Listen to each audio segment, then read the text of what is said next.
Estamos no ar, 7 horas, 1 minuto, hoje, quinta-feira, 21 de setembro. Não tivemos ontem, quarta-feira, né, o nosso programa Conexão Debate, para fazer hoje, para vocês, o debate num tema que é polêmico aí durante essa semana, que é a tal da cura gay.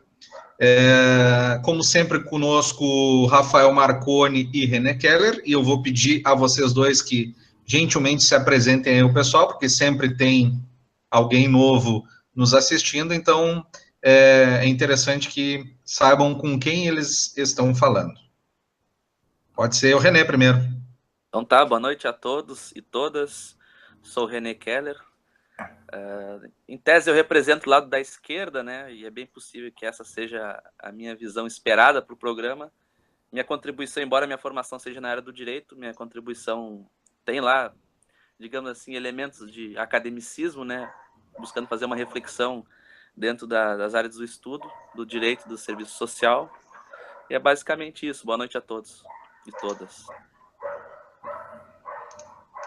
Bom, boa noite, Renê, boa noite, Moisés, boa noite a quem estiver nos assistindo. Eu sou Rafael Marconi, sou comunicador, a minha base vem toda da área da comunicação, do jornalismo, e o meu ponto de vista tende a ser da direita, mais de direita, mas a gente sempre aqui buscando esse equilíbrio, conversar a respeito de cada um desses temas aí, e trazendo, né, o meu ponto de vista aí a respeito do papel da imprensa nisso tudo, da relação com as pessoas, né, que eu tenho a oportunidade de ter diariamente com muita gente, e tentar agregar de alguma forma esse conteúdo aí ao nosso bate-papo semanal. Boa noite a todos.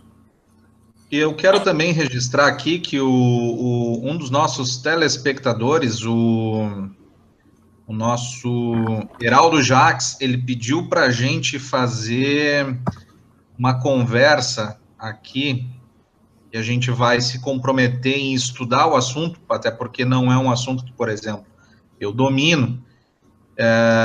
Peraí que está carregando aqui, comentários, vamos lá. Ele pediu para que, se possível, nos próximos debates, a gente traga o assunto engenharia social e drogas, a arma revolucionária da esquerda.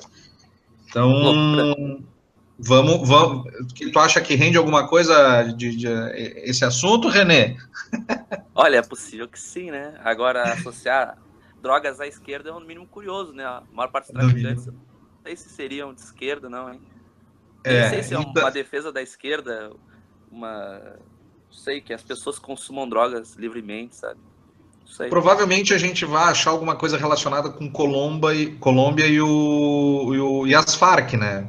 Então talvez seja isso. O tema que ele nos propôs aqui, o nosso telespectador, o Heraldo Jacques, é engenharia social e drogas. Então a gente vai dar uma estudada e vai ver se consegue fazer render um programa. E no programa de hoje, em especial, a gente vai falar sobre a cura gay.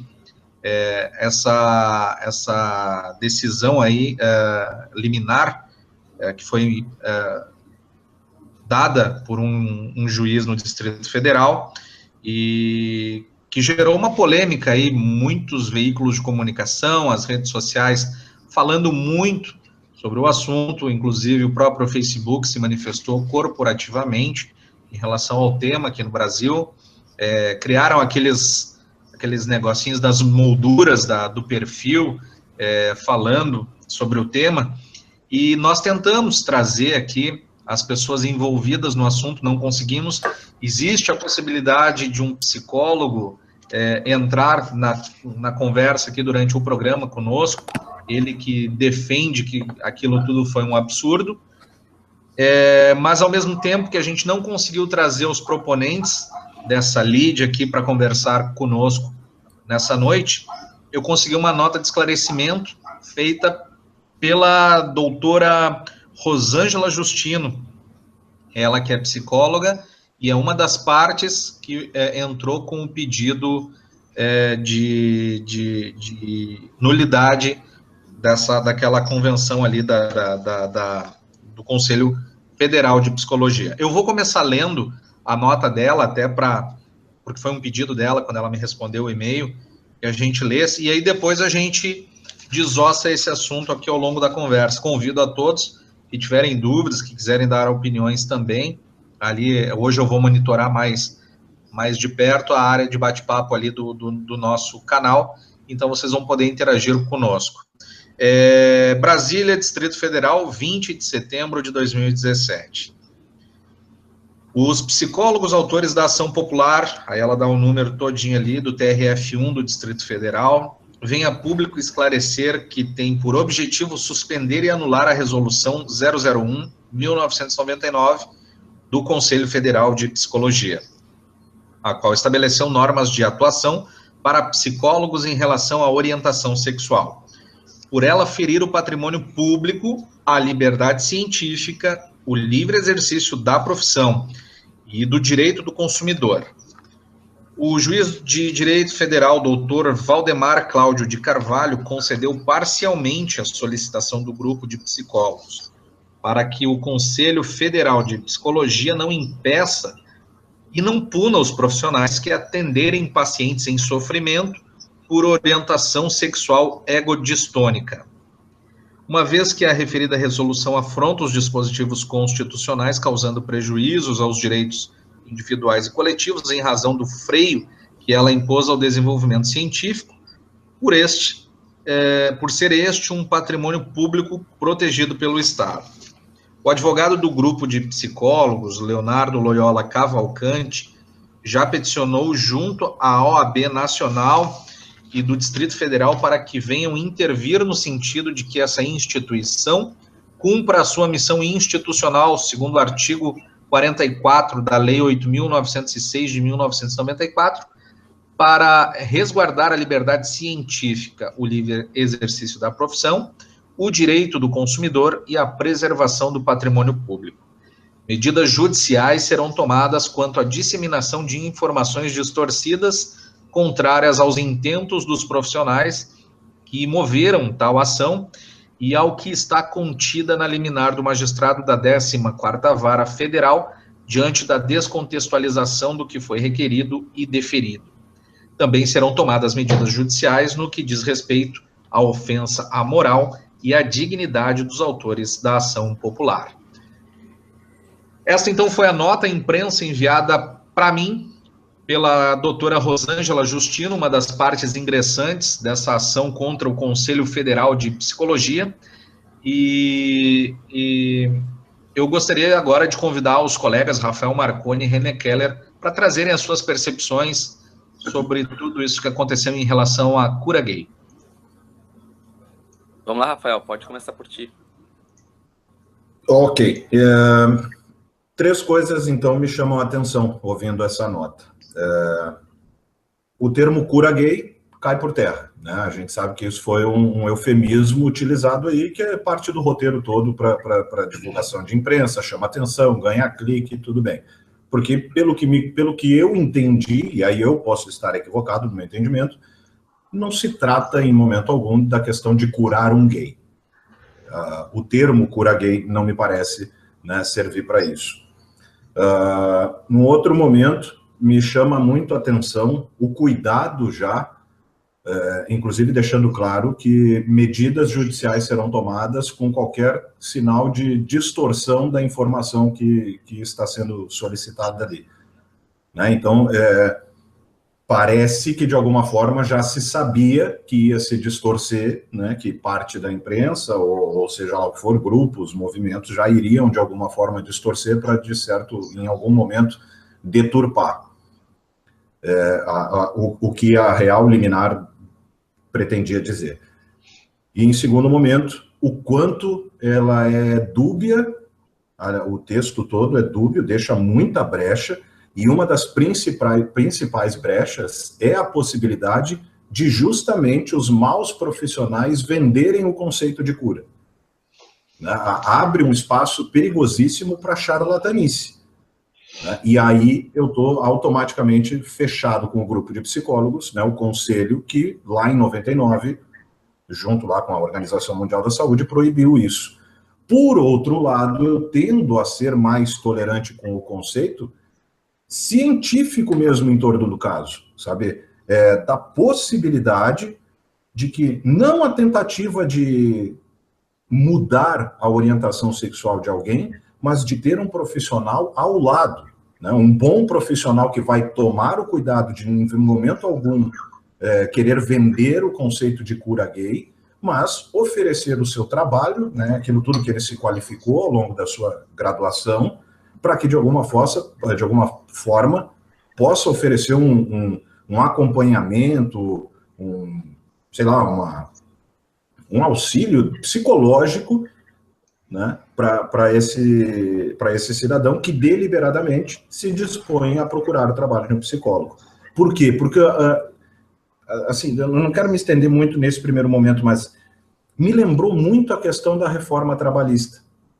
E eu explico por quê. Parece não ter pé nem cabeça, mas eu explico por quê. Porque toda vez que eu tentei debater o texto da reforma trabalhista, eu esbarrava na criação de um personagem nefasto, que era aquele patrão cruel. Eu vinha, por exemplo, discutindo a questão do sair mais cedo. Eu dizia, poxa, olha que legal, cara, se um dia tu precisa sair mais cedo, tu pode chegar no teu patrão, segundo o texto do que diz a reforma, e conversar com ele, patrão, hoje eu vou almoçar meia hora mais cedo, vou voltar meia hora mais cedo, posso sair meia hora antes? Pô, beleza, negocia. Mas aí onde é que eu esbarrava? Ah, mas eu quero ver no Brasil um patrão. Bom, aí nós estamos entrando na personificação de um patrão cruel e nefasto, que para cada patrão desse, existe um patrão, que nem o meu, por exemplo, que é massa, a gente negocia e está tudo ok. Né? Agora, o texto nu e cru, né, diz que você pode, a partir de agora. Só isso. Se você vai ter um patrão bom ou um patrão ruim, aí é um outro detalhe. E essa questão desse texto também, porque esbarra, a gente está lá conversando e acaba esbarrando no... mas tem aquele cidadão que o psicólogo vai vender a cura gay e aquele cara vai ficar mais deprimido ainda e vai se matar. Bom, aí nós estamos visualizando um cenário, né? Um cenário. Eu, por exemplo, eu visualizei um homem, por exemplo, que tenha sido... uma mulher, por exemplo, que tenha sido violentada por um tio, lá quando menina, e que desenvolveu aversão a homem. Mas que não tem atração por mulheres. Ela não é uma gay, uma lésbica, entendeu? Mas que por um fato acontecido lá atrás, ela criou aversão ao homem, aquilo que lhe atrairia, que lhe causaria, né, a atração sexual, e ela gostaria de repente, uma orientação para como trabalhar aquilo, né? Então, assim, para cada personagem nefasto que surge no meio do debate, tem o viés confirmatório de um caso que necessita. Mas o meu maior problema, e aí é onde eu acho que todo mundo converge, é na brecha para a charlatanice. Aí sim, aí eu acho que não há dúvida a respeito. Não sei. René. Então, alguns pontos eu acho que eu concordo, outros eu divirjo, né? Em relação à reforma trabalhista, aí a gente entra na minha seara, né? Minha vida profissional é direito do trabalho, né? Inclusive, quando eu estava no Rio de Janeiro, eu dava aula de direito do trabalho.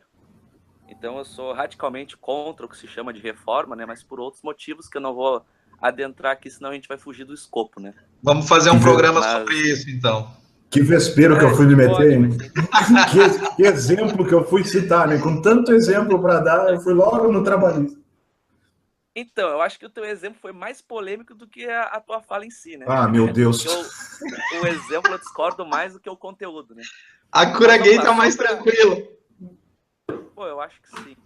Mas em relação ao exemplo que tu deste, para começar pelo fim, depois a gente retoma o início da tua colocação, o exemplo de uma menina, eventualmente, que tenha sido estuprada na infância, essa pessoa não está abarcada pela resolução 1 do Conselho, né? Porque não seria um caso de alterar a orientação sexual da pessoa. Qualquer pessoa que eventualmente sofre um abalo por uma violência ou coisa assim, ela pode até, com certeza, ter esse tratamento psicólogo ou psiquiátrico, se for o caso, embora a discussão aqui seja do Conselho de Psicologia, né? Acho que tem 3 aspectos que a gente pode tratar a questão, né? A visão do Conselho é uma delas, a visão da autora da ação, ao menos aqui se tornou mais notória, e a questão da sentença. Bom, acho que em relação ao Conselho é mais ou menos tranquilo. A resolução foi editada em conformidade com uma determinação da Organização Mundial da Saúde que diz que não é doença, por um estudo, aí sim, com base científica, né? Qual é a intenção do conselho, só para ficar claro? Claro que eu não posso falar por outra profissão, mas a resolução estava contida na sentença e eu li a resolução, né? A intenção do conselho é que os profissionais, de forma alguma, associassem a orientação sexual a uma patologia. Essa é a questão base. Ou seja, não vamos tratar a orientação sexual de forma alguma como algo patológico em si. Porque não é fato. Isso não significa que um gay não pode se submeter a um tratamento por ter alguma questão emocional. De forma alguma.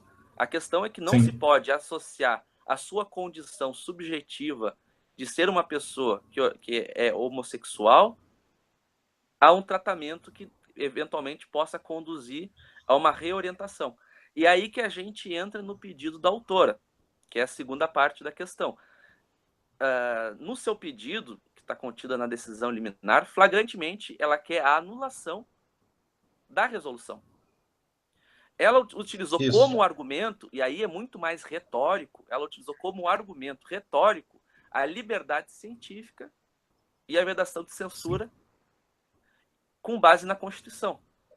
Ou seja, isso é um argumento retórico. Por que é retórico? Porque se a gente analisar o próprio site dela na internet, vai desmascarar essa assertiva. Não só por ela se auto-intitular missionária, eu acho que a gente não pode invalidar o argumento pela pessoa. No entanto, no site dela, que se titula como Missionária Rosângela Justino, tem um vídeo que incentiva a mudança de orientação sexual. Sim. Tem um vídeo que ele é divulgado no meio evangélico, o senador Magno Malta participa, inclusive, desse vídeo, em que ele mostra o caso de uma pessoa em específico, que era homossexual e que depois tem uma, digamos assim, se reorienta. Além disso, tem um link no site dela de defesa hétero, falando sobre o perigo do comunismo. Aí me ofendeu duplamente, né? E também tem um link sobre um pai do movimento homossexual do Brasil que pede o voto em Marina, como se fosse uma notícia bombástica. Por causa que o pai do movimento homossexual está pedindo voto em Marina, que há 17 anos seria evangélica. E essa mesma autora vai participar de um congresso agora de fragmentação de identidades. A quem interessa? Ou seja, me parece muito claro que o enfoque dado em termos jurídicos foi, sim, a questão da liberdade científica. Mas o que está por trás disso é invalidar uma resolução que proíbe o atendimento para a reorientação sexual. Por quê? Reorientar não é uma patologia para que a pessoa precise de uma orientação de um profissional capacitado.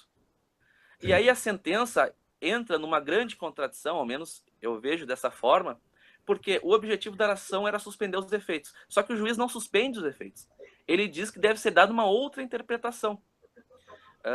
No entanto, há a proibição na resolução para atendimento, inclusive, relacionado. É estudo, pesquisa e atendimento. E o que acontece? A decisão finda por manter a resolução ao mesmo tempo que autoriza o atendimento. E fala explicitamente atendimento sobre reorientação sexual.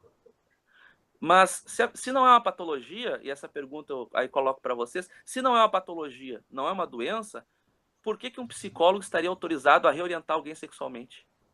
E eu complemento com a seguinte pergunta, René, de repente tu consegue trazer à luz para nós uma resposta interessante, já que tu é do mundo acadêmico e do direito.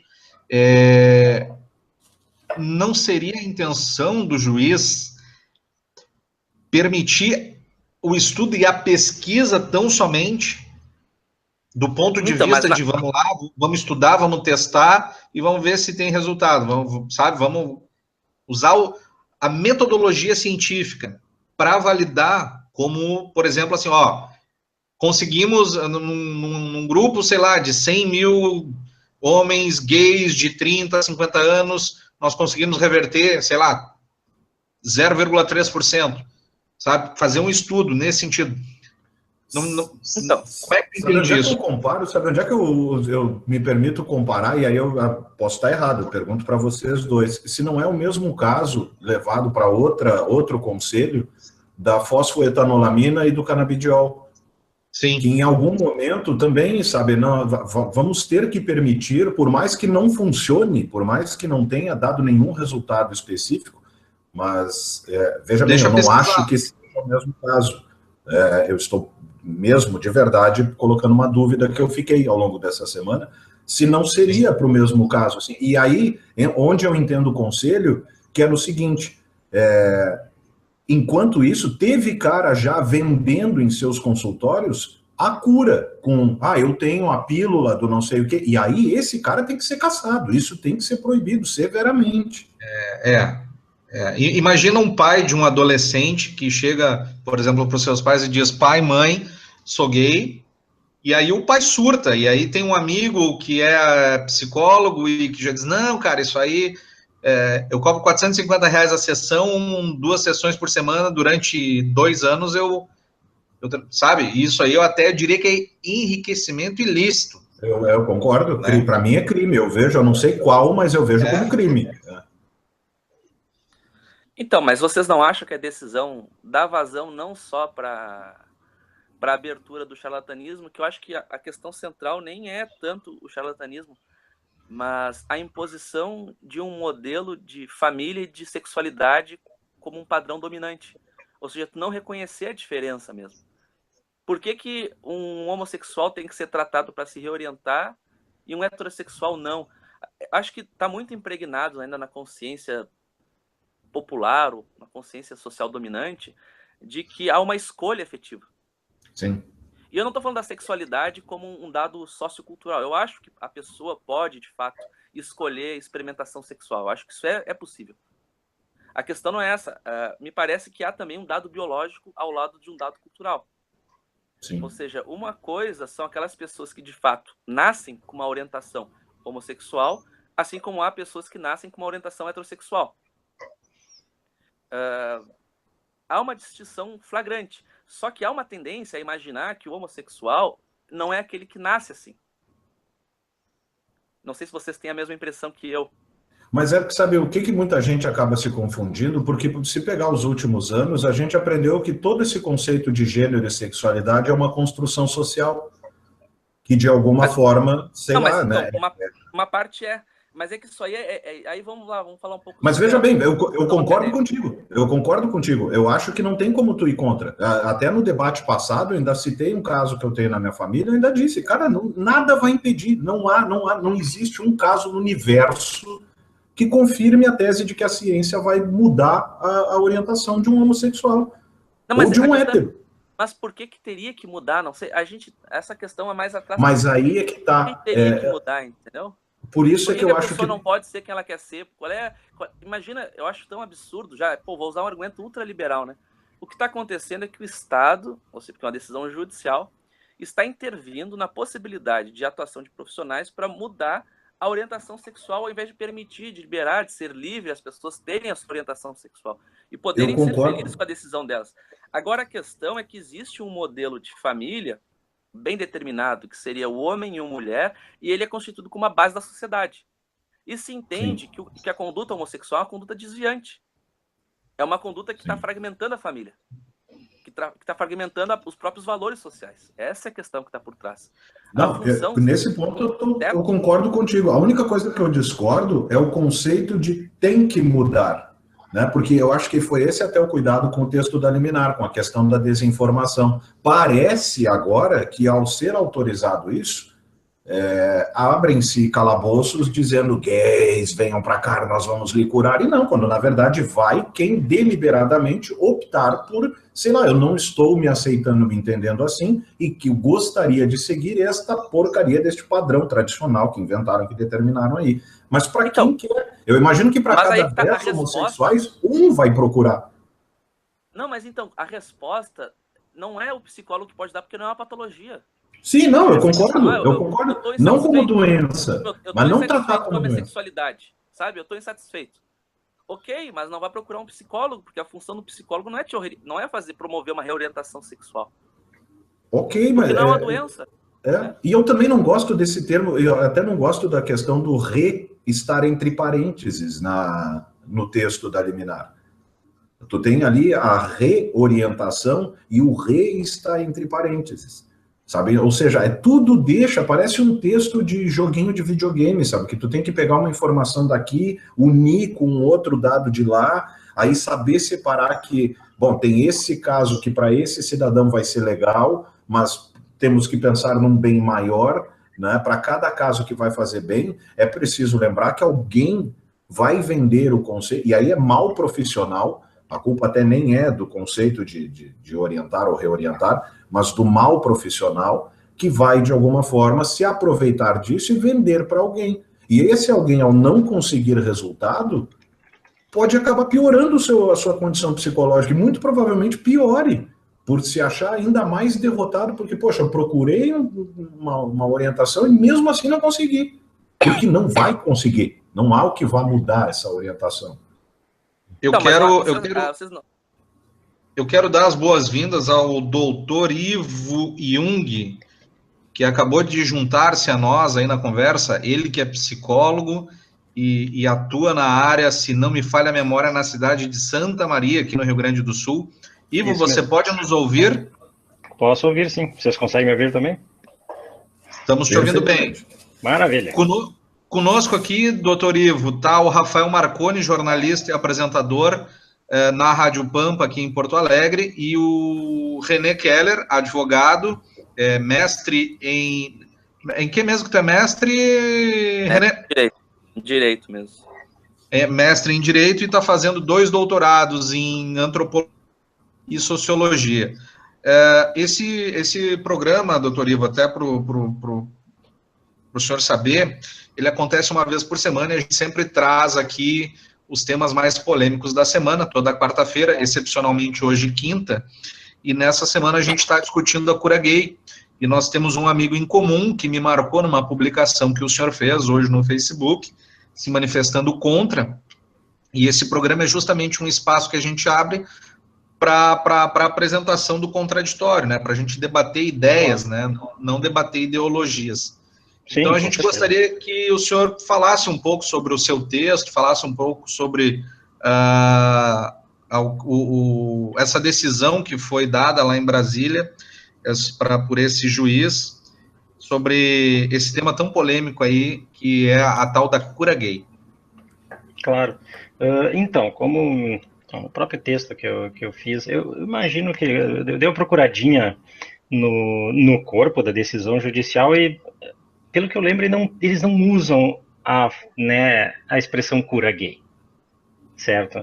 Só que eles falam de, infelizmente, assim, de coisas que são basicamente a versão técnica de cura gay, entende? Como reestruturação sexual, esse tipo de coisa, certo? Que, no final das contas, acaba sendo basicamente a mesma coisa. Entende? Reorientação sexual. Aqui. Isso. Exato.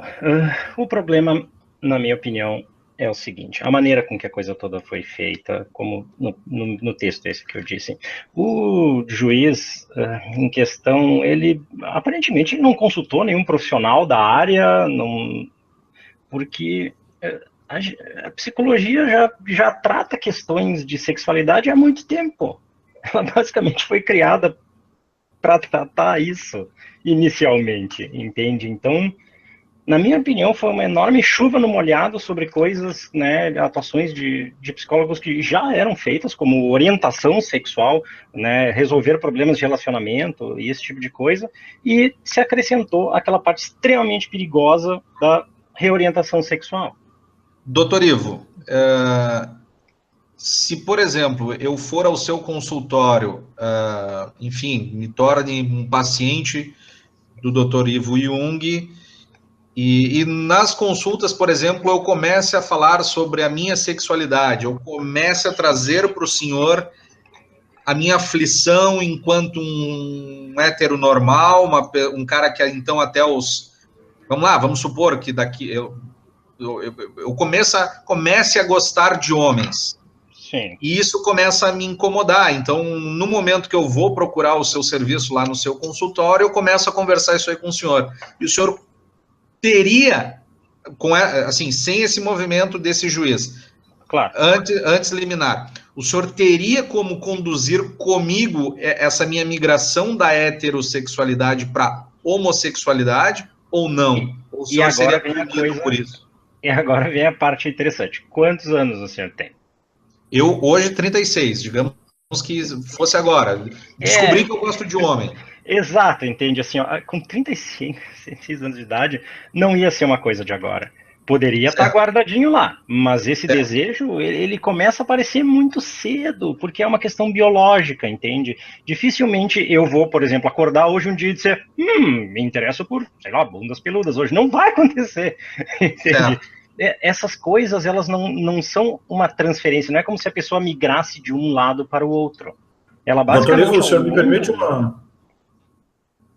Claro. O senhor me permite uma pergunta dentro até dessa temática. Na verdade, eu tenho duas. Uma mais técnica, né, que eu gostaria de lhe perguntar num segundo momento, mas aproveitando esse exemplo que o Moisés deu, o quanto da interferência do meio, por exemplo, vamos supor que durante esses 36 anos da criação do Moisés, ele já fosse, desde sempre, eu concordo com o senhor, eu penso assim, dessa mesma forma, não há um gatilho, né, que você liga um dia ou outro dia, mas o quanto da influência do meio faria com que isso fosse inibido, até que, de repente, o Moisés comprasse o apartamento dele, viesse para a capital, vivesse a vida dele, e aí sim, o meio, né, ele vai numa festa, um dia ele vai numa exposição de arte, que tem lá uma temática da diversidade, e aí essas coisas, aí assim, aí justificar por que só aos 36, isso é possível acontecer dessa maneira? Aí sim, a interferência do meio, nesse caso, na minha opinião, ela acaba sendo 100%. Porque assim, se não houvesse nenhuma interferência no meio, se não houvesse, digamos, talvez uma família mais tradicionalista, mais, né, nessa questão de não, você não pode, se não houvesse essa interferência do meio, nunca teria chegado aos 35 anos sem ter, entende, se relacionado com outros homens. Simplesmente não teria acontecido. E isso a gente pode ver facilmente olhando um pouco para a história da humanidade. Quantas civilizações, pega as Grécias e Romas antigas, onde simplesmente não fazia a menor diferença, não existia distinção. Como não tinha o meio interferindo, as pessoas se relacionavam livremente. Sim. Porque lembrem-se, a atração humana ela é química no nosso cérebro. Então, ou você sente atração ou não sente. Não é uma coisa, não é escolha. Sim. Entendem? Sim. O que nos leva a um outro problema interessante. Por exemplo, o caso das patologias, né, das parafilias sexuais. Por exemplo, pedofilia. É muito ruim porque não existe cura. Por quê? Porque o objeto de desejo da pessoa é aquele. E o que a gente consegue fazer é socializar a pessoa, no máximo, para ela não cometer crimes, né? Não interagir, mas o desejo sempre vai estar lá, infelizmente. Entende? Porque os objetos sexuais que a gente desenvolve, eles são basicamente permanentes. Doutor Ivo, esse processo de socialização, ressocialização, por exemplo, no caso da parafilia como a pedofilia, isso se encaixaria no termo reorientação? Não, de forma alguma, porque não está acontecendo uma reorientação. A pessoa não vai mudar o seu objeto sexual. Ela simplesmente vai ser ensinado a ela que se ela fizer isso, ela vai ter consequências legais porque está causando dano a outros seres humanos. Entende? Mas ela não vai, de repente, começar a gostar das pessoas. É o que a literatura chamaria de sublimar, doutor Ivo? Olha, não chega a ser, porque isso seria uma coisa que aconteceria mais cedo. Seria muito mais medo de punição, basicamente. Infelizmente, em alguns casos. Já apareceram casos no meu consultório de pessoas que só estavam tendo os pensamentos, entende? Elas nunca tinham agido e causam um sofrimento terrível para a pessoa, certamente. E no final das contas, quando a gente está falando desse tipo de patologia, ela não causar dano a outros acaba sendo a prioridade no tratamento, entende? Claro, a gente vai tentar de todas as formas a pessoa, né, voltar suas energias para outras atividades, entende? Mas, infelizmente, né, tem que se tomar um grande cuidado. Por isso que quando eu digo que realmente não tem como reorientar, é disso que eu estou falando. O objeto de desejo, em geral, é fixo. Entendi. Eu acho que também pelo fato de não ser uma patologia, nem uma conduta desviante, um distúrbio, claro, sequer deveria ser objeto de questionamento sobre se deve reorientar ou se não deve reorientar. Não acho que não é nem a função do psicólogo atuar nessa área, né? Exatamente, não causa dano a outra. Se todas as pessoas, e é o que eu sempre, né, insisto, se todas as pessoas envolvidas são adultos, com consentimento, não estão causando dano a outras pessoas, qual é o problema? Aí entra a minha segunda pergunta, doutor, que era aquela questão mais técnica, que aí eu acho que não sei se agora, no momento, o senhor teria a resposta exata, mas assim, nesse processo de descoberta, de forma racional, ao se perceber, né, a gente não sabe, até por todo o tabu por trás desse momento da descoberta, quantos, né, por exemplo, vamos supor, de cada 100 pessoas que se descobrem gays, quantas destas 100 acham essa descoberta algo legal, up-to-date, poxa, que legal, eu sou da diversidade, eu sou moderno, e quantas dessas 100 é algo que, para si, acaba sendo devastador, seja pelo motivo que for, né? Então, a gente não sabe exatamente, a imprensa, a mídia, aí entra o meu papel, esse contato, vendeu nos últimos tempos a ideia de que, assim, é algo libertador você se descobrir gay, quase que vendendo a ideia de que se você não se descobrir, você está perdendo algo muito legal da vida, assim, de fazer você, puxa, que droga, acordei hoje de novo e não me descobri gay ainda, sabe? De algo tão legal que se vende, sabe, de que tudo é lacrador, tudo é lacre, tudo agora sabe, essa coisa que é muito legal, quando na verdade, na vida real, nem sempre, e aí é a pergunta que eu lhe faço estatisticamente, se existe essa pesquisa, o quanto esse momento da descoberta é devastador para o indivíduo, seja o motivo que for, no caso. Olha, eu não lembro de ter visto nenhum estudo com essa estatística, porque ela tem uma variação populacional enorme. Se a gente pegar, por exemplo, pessoas de uma cidade grande como São Paulo, certamente vai ser diferente do que se a gente pegar uma cidade do interior, entende? Sim. Porque tem questões culturais ali envolvidas, e aí cada família vai acabar lidando diferente. Mas, de repente, essa questão do como é bom ter encontrado, né, me libertado de algo, talvez seja simplesmente pela questão do se libertar de coisas é bom. É sempre bom nos libertarmos de qualquer pode coisa. Ser de várias coisas, exatamente. Sim. Então, acho que não necessariamente seria assim, ser gay é melhor. Claro que não, é a mesma coisa. Sim, no final das contas, tu só está alterando a tua população-alvo ali, que você tem interesse, mas só. Tá, aí agora só a conclusão dessa minha pergunta é assim, não existe uma pesquisa, né, o senhor falou, não existe algo... Eu não conheço. Né? Tá, essa liminar, a parte voltada à pesquisa e ao estudo, eu estou separando ela bem, assim, bem por pastas, assim, a parte de pesquisa e estudo, nesse ponto, não seria positivo, digamos, a possibilidade de agora, então, de se desenvolver uma pesquisa nesse campo para se buscar, de repente, uma resposta para essa pergunta? Eu acho o seguinte, eu acredito que existem algumas coisas que o simples fato de serem alvo de pesquisa já pode causar problemas. Deixa eu dar um exemplo bem fácil de compreender. Vocês sabiam que não existe não se sabe qual a quantidade exata que uma mulher pode ingerir de álcool durante a gravidez para causar dano? Ninguém sabe qual a quantidade exata. Se diz, não ingira, porque a gente sabe que causa dano. Mas o quanto, não se sabe. E a gente não pode simplesmente fazer uma pesquisa, dar quantidades variadas né, de álcool para mulheres grávidas e vamos ver quais crianças nascem com problemas. O simples fato de fazer essa pesquisa já causaria um enorme dano. Entende? Eu acho que acabaria entrando na mesma situação. O simples fato de se abrir esse tipo de pesquisa geraria uma onda de pais tentando empurrar os seus filhos, né, para esse tipo de coisa, sabe? Acho que o dano social seria muito maior do que o benefício que essa pesquisa poderia trazer, porque basicamente seria muito mais para matar uma curiosidade, entende? Entendi. Foi justamente o que a nossa telespectadora Suelen Bezerra perguntou, e eu estava esperando um momento apropriado para repassar esse questionamento ao Dr. Ivo, que é justamente isso, né? Ela perguntava aqui para nós por que não se permitem pesquisas sobre a possibilidade de mudança na orientação sexual. Então, basicamente é isso, é por preservar a psique da pessoa, né? Exatamente. Até porque isso provavelmente envolveria alterações neurológicas profundas. Entende? Então, né? E aí se leva em consideração. se leva em consideração a possibilidade, por exemplo, vamos supor que alguém, ao se ver fracassado, digamos, num processo de tentativa de reorientação, possa chegar ao ponto, por exemplo, de tirar a própria vida, né? Isso não é um exagero. Não é um exagero. Não é um exagero mesmo. Inclusive, o que se tentou no passado foi terapias tipo estilo laranja mecânica, entende? No qual a pessoa é exposta a estímulos extremamente desagradáveis em associação ao objeto que a gente quer que a pessoa desenvolva aversão.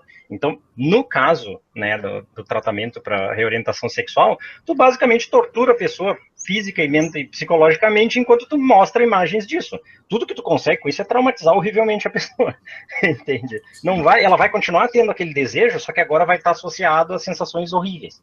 Então, podendo gerar, inclusive, uma parafilia nessa pessoa, de repente? Podendo gerar milhões de problemas. Traumas, estresse pós-traumático, né, depressão, suicídio, enfim, N problemas. Não resolve. Entende por quê? Porque o objeto do desejo continua lá. Com a diferença que agora, toda vez que a pessoa vê um homem que acha bonito, ela se sente mal. É pior, entende?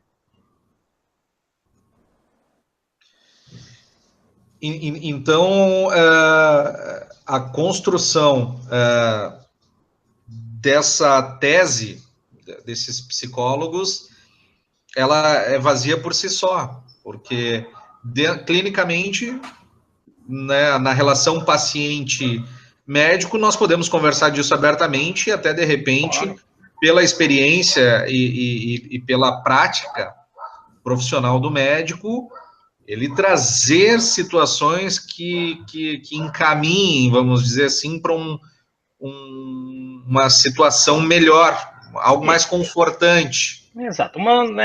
Para a pessoa, basicamente, né, se tornar mais autoeficaz e mais saudável, entende? Mas aceitar mais alguns dos seus funcionamentos. Pelo menos os que não causam dano a outras pessoas, obviamente. Mas essa é a função primária do psicólogo, aliviar sofrimento. Seja qual for o objeto e o motivo. Doutor, eu tenho uma pergunta. Vai lá, René, vai lá.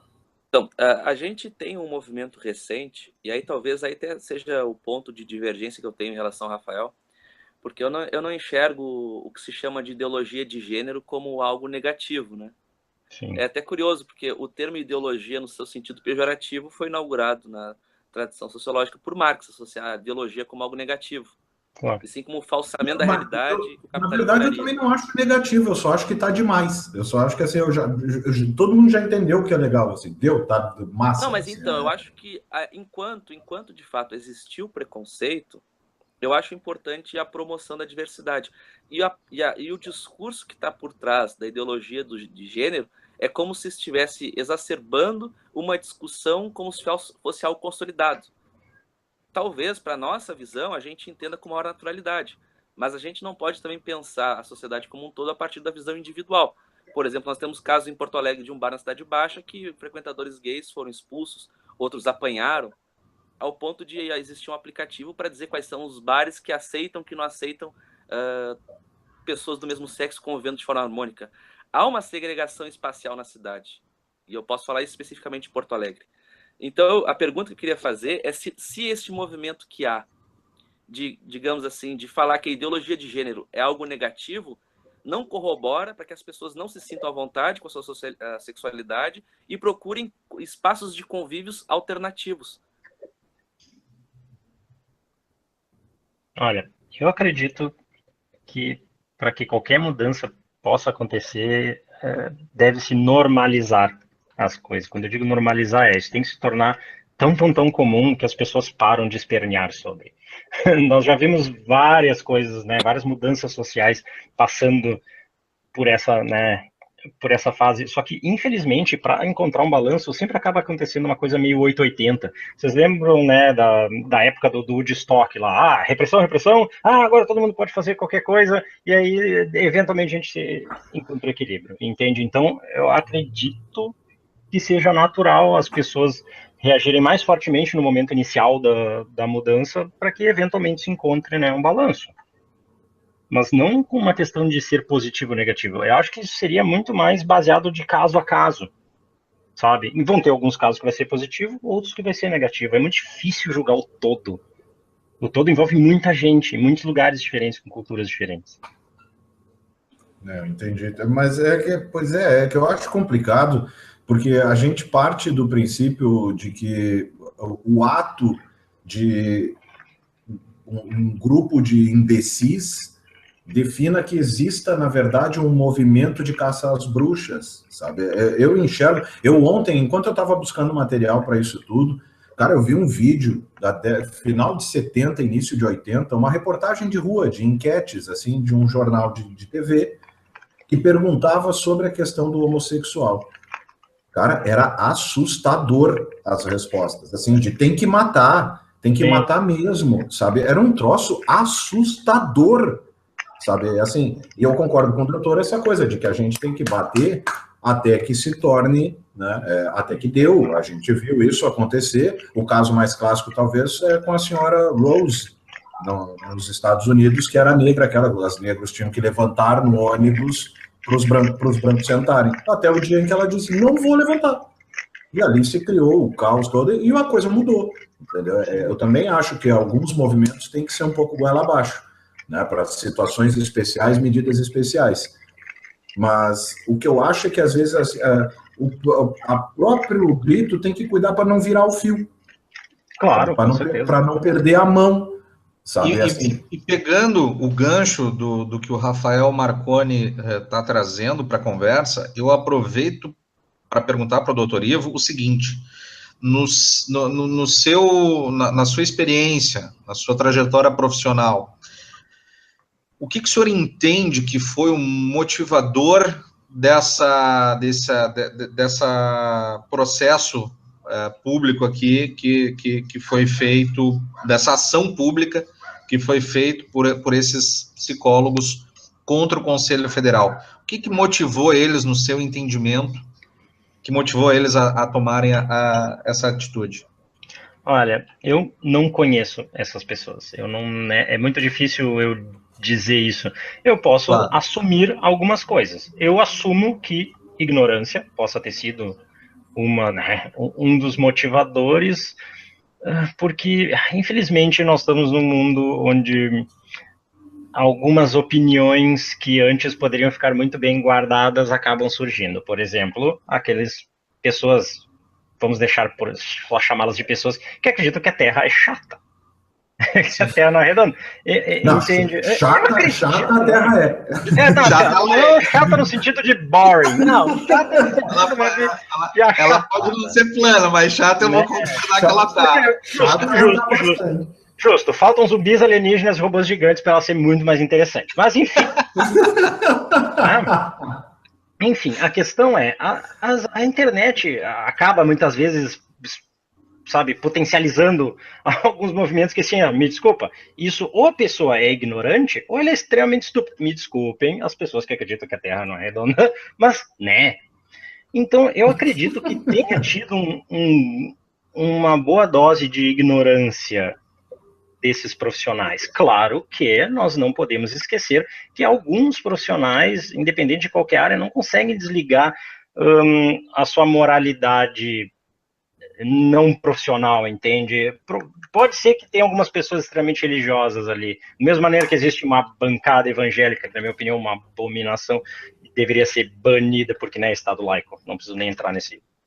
Entende? Então, talvez tenha sido motivações pessoais, baseadas na sua moralidade, pode ter sido por uma questão de ignorância, a gente nunca leu sobre, não sabe que realmente não existe nada que se possa fazer para reorientar sexualmente a pessoa, entende? E também a gente pode partir do princípio de que, bom, existem pessoas ruins por aí. Infelizmente, no planeta Terra tem algumas pessoas que não são muito legais. E elas não se importam em causar dano a outros para atingir seus objetivos. Mais uma vez, eu não conheço essas pessoas. Isso que eu estou fazendo é um grandíssimo julgamento. É um exercício de imaginação, né? Exatamente, porque eu não consigo enxergar algo positivo. É que tem muito aproveitador, e aí entram os grupos políticos que eles sabem que nasce aí, nessa divisão toda, grupos onde a sua bandeira pode ser jogada em cima, sabe? Exatamente. Aí me incomoda. É isso que me incomoda, sabe? E aí o papel que eu falei antes, a questão de virar o fio, onde que a coisa perde um pouco a noção? Por exemplo, eu vi portais de notícias em que a matéria era assim, chora, vai ter gay no Rock in Rio. Porque eu fico pensando assim, eu entendo que seja legal a gente criar todo um movimento, mas tu não pode virar o fio a ponto de ignorar que Freddie Mercury cantou na primeira edição. Sim. Sabe, de que Elton John cantou na primeira edição e que tem gay em festival, e tem gay na música desde sempre, sabe? De que TV Mulher foi apresentado pelo Clodovil, como eu citei no programa passado. De que Roberta Close saiu na Playboy, né? Então, assim, o cuidado de dizer, gente, olha só, a partir de agora vocês já estão passando vergonha, porque tá ruim de comprar a briga de vocês, sabe? E a gente quer comprar essa briga, sabe? Todo mundo acha, quer dizer, todo mundo partindo do princípio, né? Mas, no geral, se tu vê uma cena de homofobia, tu quer ir lá e descer o taco de beisebol no homofóbico, filha da mãe, independente do que tu pense de posicionamento político, porque tem ali algo que está errado, que precisa ser combatido, entendeu? De alguma forma. O problema é quando vai dividindo tanto, como eu já vi no caso de mulheres, eu não aceito a ajuda de um homem tocando no meu corpo, me deixa me afogar, então, cara, e virou todo o fio. Claro. Aí virou toda... mas o homem pode sair na festa de noite e pegar 10 mulheres, a mulher não pode sair... Cara, é ruim isso para o homem também. Não pegue esse exemplo, não nos divida dessa maneira, entendeu? Porque tem gente que se aproveita. Sabe que aqui em casa, Marconi, eu fiz valer direitos iguais para todos. Eu exijo lavar a louça aqui de casa. Eu concordo, eu acho também. Direito, eu exijo. E a outra palavra é sempre tua, né? Tu tá por aí, Renê? Acho que o Renê caiu da... Alô, Renê? Renê tá bom. Alô? Eu vou ver se eu consigo colocar o Renê de novo aqui no vídeo. Por favor, Rafael, faça as honras da casa com o Dr. Ivo enquanto eu coloco o Renê de novo na conversa. Claro. Eu lembrei de um artigo muito interessante. Volta e meia eu dou uma garimpada na internet para ver o que tem de interessante. Eu não lembro agora o nome do autor, mas que ele discutia a questão do paradoxo da tolerância. Funciona mais ou menos da seguinte maneira. Para uma sociedade ser tolerante, ela tem que ser intolerante com a intolerância. Por quê? Porque se ela não for, as pessoas que são intolerantes são muito mais agressivas em geral e vão acabar destruindo todos o que as pessoas que são tolerantes construíram. Então, a não ser que se desenvolva uma intolerância aos intolerantes, não tem como se passar se chegar num ponto onde realmente todo mundo vai ser tolerante. Aí que cria-se uma histeria, por exemplo, e aí voltando para o caso, né, talvez um dos mais clássicos dessa coisa de incompreensão para boa parte da população, é a coisa do estuprador, né? Você, de alguma forma, em algum momento, levar em consideração um estuprador. Né? Para mim, estuprador só tem um caminho, só um, né? Eu nem vou entrar nessa questão. Mas aí você tem, em algum momento, que pela defesa da vida, você vai em defesa de alguém que cometeu, na minha opinião, algo de mais hediondo na história do planeta Terra, entendeu? Que é alguém que é aquilo que eu digo, você não ressocializa um estuprador. Eu não perco meu tempo com um estuprador, entendeu? É o exemplo que eu citei até no programa passado, você ter um jardim de rosas amarelas e nascer uma erva daninha. Não há movimento social que você vai pegar aquela erva daninha e vai dizer, erva daninha, você não é uma erva daninha, foi o mundo que não lhe deu oportunidades, você vai se descobrir como uma... Não, a erva daninha a gente pega e extermina, assim, né, a gente arranca e pronto, acabou. E aí chega em algum momento... Já tá no ar de novo, desculpa interromper aí, realmente que você tem que levar em consideração algo hediondo como isso, pelo respeito de algo maior, entre aspas, num conceito, sei lá, filosófico, da vida, do valor da vida, sei lá. Claro. Não sei o que o doutor pensa disso. Olha, eu acho o seguinte, eu acredito que existe um nível de, vamos chamar de livre-arbítrio, ok? De que a pessoa está no controle da sua escolha, mas também existem algumas coisas que acabam impedindo. E muitas vezes essas coisas são simplesmente neurológicas. A pessoa pode simplesmente, né, ter um problema em algumas áreas do cérebro que impedem ela de sentir empatia por outro ser humano, certo? Vai ser um psicopata, digamos. Olha só, eu não acredito que a gente tem que sair arbitrariamente atirando na cabeça dessas pessoas, mas não, é a mesma coisa que um tigre. Tu tri legal o bicho, mas tu não pode deixar passeando na rua, entende? Pode causar um monte de dano. Então, sim, claro, alguma coisa deve ser feita, obviamente. Pode se retirar a pessoa da sociedade, pode se fazer, enfim, a intervenção que for, mas a pessoa, ela tem que arcar com as consequências dos seus atos. Isso para mim é importante. Independente do motivo que tenha impelido ela, porque no final das contas nós temos algum nível de escolha, sim, sobre nossas ações. Isso, doutor Ivo, me remete...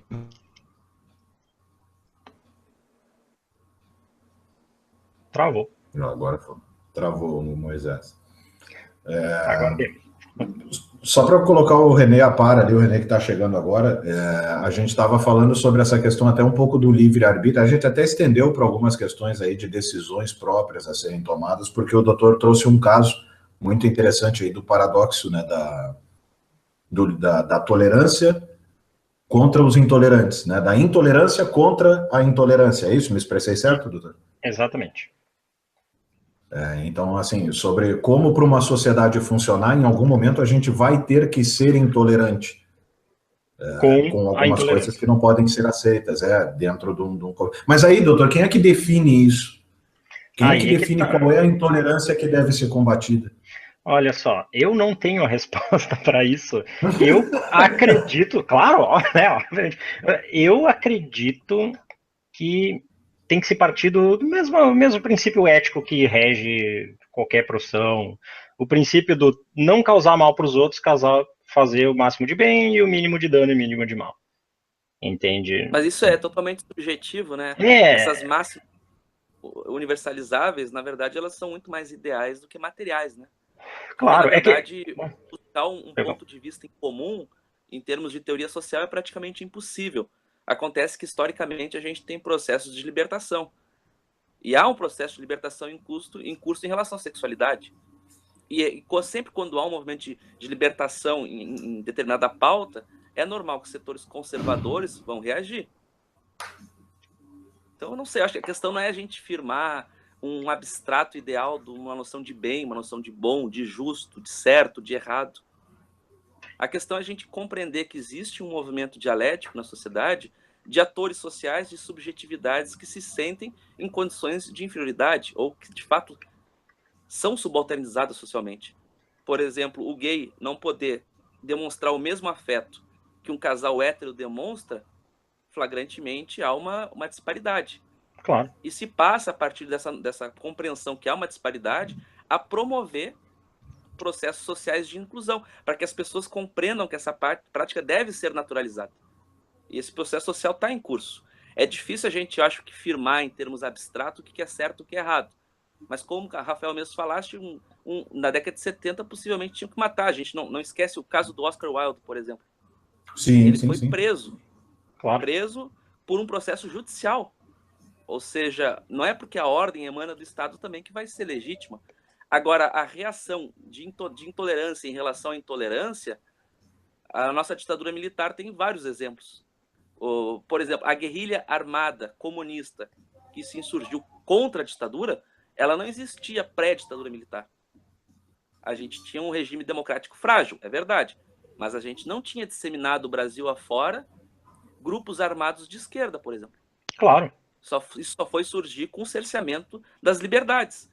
Ou seja, foi uma reação de intolerância, a esquerda fez autocrítica, voltou atrás, muitas das pessoas possivelmente se arrependeram de ter se organizado em torno de grupos armados. No entanto, foi uma reação a uma situação de intolerância que foi posta. Sim, com certeza. Esse é o grande problema. Aquela famosa, né, frase que a gente ouve bilhão de vezes. Violência gera mais violência. Ponto final. Obviamente, né, uma ação violenta vai gerar uma reação violenta. Mas quando eu estava falando de que existem algumas questões que elas, sobre certo e errado, que elas são um pouco mais universais, entende? Por exemplo, estupro, tortura, assassinato, essas coisas, 100% das vezes vão ser problemáticas Entende? Claro, ó, eu não tô falando de coisas hipotéticas, tipo, e se você assassinar Hitler? Não, não é isso, entende? Eu tô falando daquele, né, assassinato dentro de casa, entende? Dificilmente isso vai ter um meio termo, algumas atitudes, sabe? Eu acho que seria muito mais no sentido de deixar as outras pessoas terem o seu funcionamento sem interferir, desde que esse funcionamento não esteja interferindo diretamente. Então, por exemplo, mas aí, vamos pegar o exemplo do homossexual. Por favor. É comigo? Não, Então, bom, né? Me desculpe o palavreado, mas a bunda é de quem? Eu concordo em absoluto com o senhor. O que eu não e assim, não é nem me posiciono contra, eu realmente não entendo. A temática do nosso programa na semana passada foi a exposição do Santander. Né? E aí o que eu não entendo é o seguinte: eu já fui em algumas exposições da diversidade, cuja temática era a diversidade. Sim. E achei ali alguns conteúdos lindíssimos, em que assim a gente tomava um tapa na cara em relação a algum... Eu não tenho, realmente não tenho, eu não tenho problema nenhum com isso, eu não tenho preconceito, eu já disse semana passada, eu tenho homossexual na minha família, eu não tenho essa, sabe? Eu sou Rafael, desculpa interromper, eu posso fazer só uma pergunta para ti? Por favor. Tu te importaria de ter um filho gay? Claro que não, de forma alguma. Não teria problema nenhum. De forma nenhuma, cara, de forma nenhuma, eu não tenho... É bem libertário mesmo. Porque tem muita gente que eu não sou preconceituoso, mas eu não gostaria que meu filho fosse, sabe? Ou seja, não, de forma alguma. Vírgula, toda vez que alguém começa uma frase, na minha opinião, olha só, eu não sou preconceituoso, ótimo, faz o ponto aí, ok? Não precisa seguir a frase. Eu não tenho mesmo, sabe? Não tenho mesmo, de verdade, sério, assim, pela minha